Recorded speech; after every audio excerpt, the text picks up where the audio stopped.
En este vídeo vamos a calcular la aceleración que tiene un bloque de 10 kilos de masa cuando se encuentra en un plano inclinado de 30 grados y sabiendo que el coeficiente de rozamiento entre el bloque y el plano es de 0,15.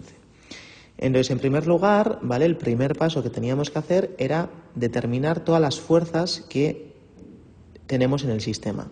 Entonces, en primer lugar, tenemos el peso, ¿vale? Siempre dirigido hacia abajo, esa fuerza atractiva que realiza la Tierra.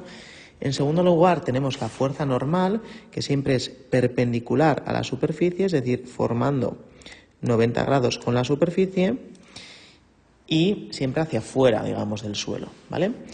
Y luego tenemos que pensar hacia dónde se va a mover ese bloque, que en este caso está bastante claro que se va a mover hacia abajo, ¿vale? Y hacia la izquierda, y por tanto la fuerza de rozamiento en contra de ese movimiento, es decir, en este sentido, ¿vale? Una vez tenemos esas tres fuerzas, ¿vale? Lo que vamos a hacer es establecer nuestro sistema de referencia.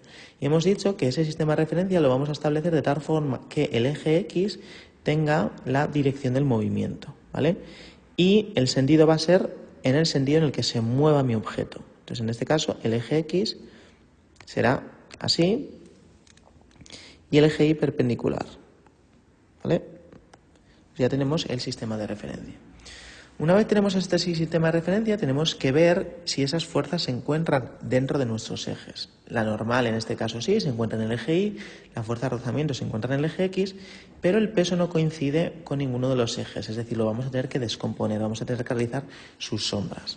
Vamos a tener, por un lado, una parte que va a ser Px, ¿vale? Una parte del peso se encuentra en el eje X, y vamos a tener otra parte del peso, ¿vale?, que se encuentra en el eje Y, ¿vale? El eje Y viene por aquí también y si realizamos su sombra, pues será esta parte de aquí, PI, ¿vale?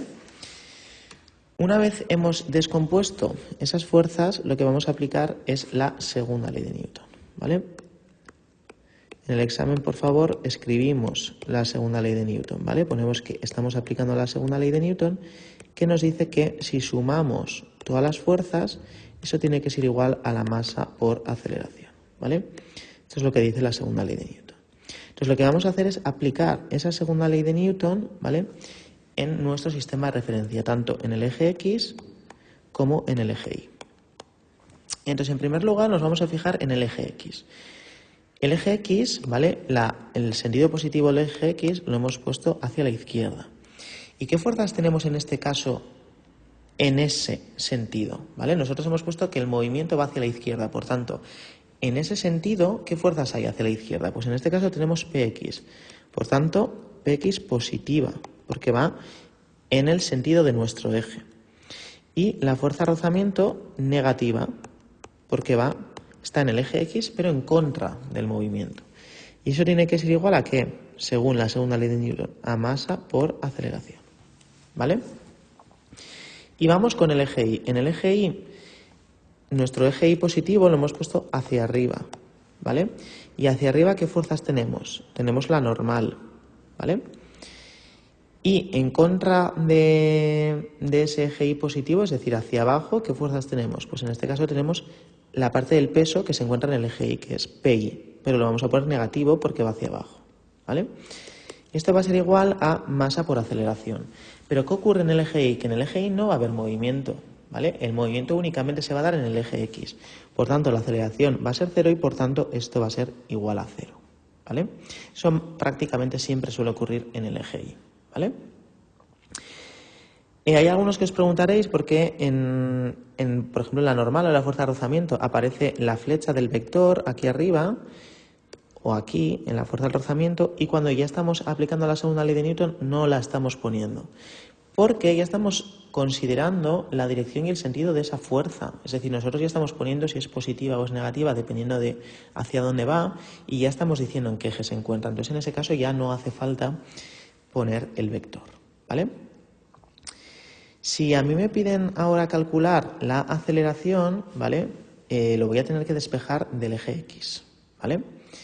Pero en primer lugar vamos a ir calculando poco a poco cuánto es cada fuerza, ¿no? Ahí en la fórmula me aparece Px. Entonces, Px, ¿qué será? Hemos dicho que en un plano inclinado, ¿vale? Si este es mi ángulo alfa, ¿vale? Que es de 30 grados, ese ángulo alfa lo vamos a tener aquí. Es decir, entre el peso y el eje Y, ¿vale?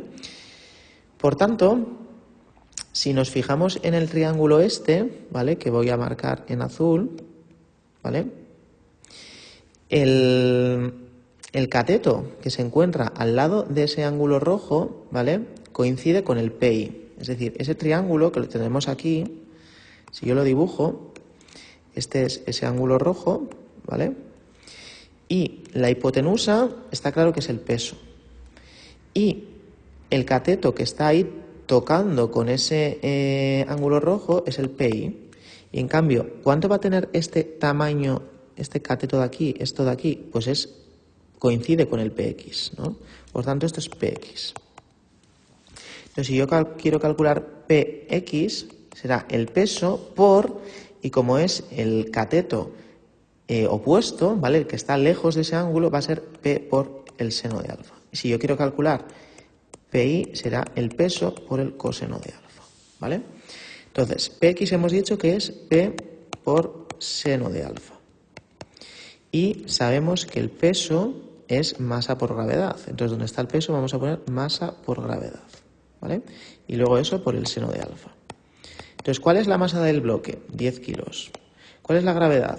9,8. ¿Y cuál es el ángulo que tenemos? Seno de 30. Entonces, la operación que tenemos que hacer es 10 por 9,8 por el seno de 30, ¿vale?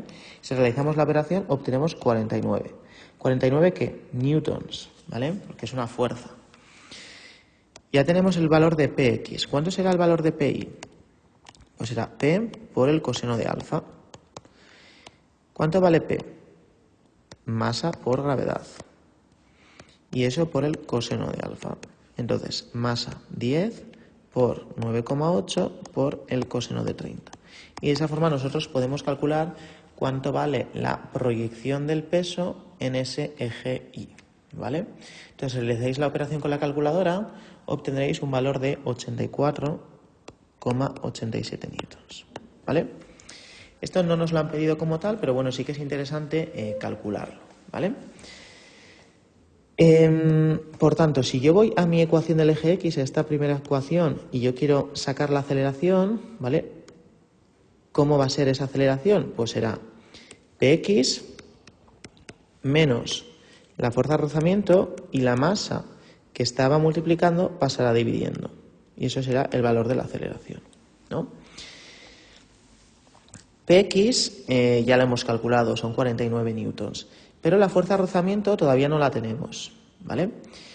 La fuerza de rozamiento nos teníamos que saber su fórmula, ¿vale? Es decir, yo tengo que calcular aquí cuánto vale la fuerza de rozamiento. Entonces vamos a ir a calcularla. ¿Cómo se calcula esa fuerza de rozamiento? La fórmula de la fuerza de rozamiento era el coeficiente de rozamiento por la normal, ¿vale? El coeficiente de rozamiento nos lo han dado el problema, ¿vale? 0,15. Pero la normal no la tengo. Entonces, ¿cómo saco yo la fuerza normal? Pues para eso tenemos la segunda de las ecuaciones. De la segunda de las ecuaciones, si os fijáis, yo puedo despejar la normal. ¿La normal qué es? La normal es igual a Pi en este caso, ¿no? Porque solo hay dos fuerzas, la normal hacia arriba y la proyección del peso en el eje Y hacia abajo, y en este caso coinciden, ¿vale? Por tanto, la fuerza normal en este caso es igual a Pi. Y el valor de Pi yo ya lo he calculado, ¿no? Era masa por gravedad por el coseno del ángulo. Por tanto, en este caso, la normal es Pi, que es 84,87 newtons, ¿vale? Que ya lo hemos calculado. Por tanto, ¿cuánto va a ser la fuerza de rozamiento? El coeficiente, 0,15, por esa fuerza normal, que es 84,87, ¿vale? Si realizáis esa operación, multiplicáis 84,87 por 0,15, nos da 12,73 newtons, porque es una fuerza también. Y ya vamos a poder calcular la aceleración, porque ya sabemos cuánto es Px, ¿vale? En esta fórmula, Px hemos dicho que era 49, sabemos cuánto es la fuerza de rozamiento, 12,73, y sabemos cuánto es la masa del sistema, que es 10, ¿vale? Si realizamos 49 menos 12,73 y entre 10 obtenemos una aceleración aproximadamente de 3,627 metros segundo cuadrado. ¿Vale? Esta va a ser la aceleración que adquiere el bloque. ¿Vale? Es interesante darse cuenta que esa aceleración no depende de la masa. ¿Vale? Y aunque hemos realizado este ejercicio paso a paso, ¿vale? Vamos a intentar sacar la expresión matemática de la aceleración a partir de esto que hemos sacado de la segunda ley de Newton, ¿vale? Hemos dicho nosotros que la aceleración es Px menos la fuerza de rozamiento entre la masa. Y Px, matemáticamente habíamos calculado que era el peso por el seno del alfa, o lo que es lo mismo, masa por gravedad por el seno del alfa, ¿vale? Px es masa por gravedad por el seno de alfa. Y la fuerza de rozamiento hemos dicho que es el coeficiente de rozamiento por la normal, pero nos habíamos dado cuenta del eje Y, ¿vale? De la segunda de las ecuaciones, que la normal es igual a Pi. Por tanto, donde está la normal, yo puedo poner Pi, es decir, coeficiente de rozamiento por Pi, ¿vale? Porque son iguales la normal y la componente I del peso. Y Pi habíamos dicho que era masa por gravedad por el coseno del alfa, ¿vale? Por tanto, sabiendo eso, yo puedo sustituir aquí, y donde está Px, sustituir todo esto en vez de Px, que es lo que voy a hacer, masa por gravedad por el seno del alfa. Menos, y donde está la fuerza de rozamiento, voy a poner todo esto, que es la expresión de la fuerza de rozamiento, el coeficiente por la masa, por la gravedad, por el coseno del alfa. Y esto entre la masa. ¿Y qué es lo que ocurre? Que esta masa y esta masa se me van con la masa de abajo, ¿vale? Y por tanto, la aceleración, la expresión de la aceleración no es otra cosa que g por seno de alfa menos el coeficiente de rozamiento por g por el coseno de alfa, ¿vale? Si queréis podríamos hasta sacar factor común la g y me quedaría seno de alfa menos el coeficiente de rozamiento por el coseno de alfa, ¿vale? Y con esta expresión, que no hay que aprender, pero sí podríamos sacar directamente la aceleración que tiene el sistema. Es decir, si yo multiplico 9,8 por seno de 30 en este caso, que es el ángulo que me han dado, menos el coeficiente de rozamiento que era 0,15 por el coseno de 30, ¿vale? Obtendremos una aceleración de aproximadamente 3,62, que es el valor que habíamos obtenido, ¿vale?